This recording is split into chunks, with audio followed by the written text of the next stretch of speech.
Well, Dan, this is what we've been waiting to find out. Christmas is not entirely canceled, but we are going to see changes to many events starting Monday. Let's start with personal gatherings at home, say, or vacation or rental properties. Those will be limited to one household plus 10 people, but only if everyone present, 12 and older, is fully vaccinated. Now, venues that can hold 1,000 people or more will be down to 50% capacity. Think hockey games and concerts. All sports tournaments are canceled for both children and adults, and that's because there's been some COVID spread linked to these events. You can think of the Omicron cluster at UVic, for example.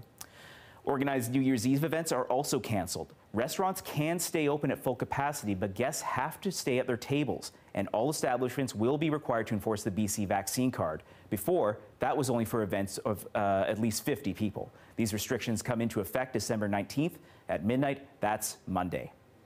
Here in BC, for example, we see a growing share of our cases, and we know, even if we may be a week behind some jurisdiction in Canada, we know that the Omicron variant of concern will soon be the dominant variant of concern in BC.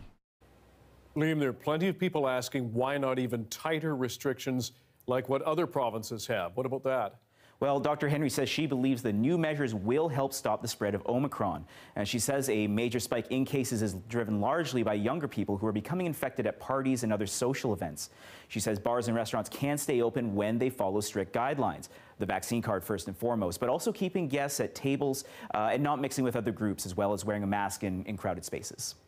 These are the measures that I'm confident will help us to continue safely operate. Clearly, if the situation gets dramatically worse, then we'll meet again and reassess what we need to do.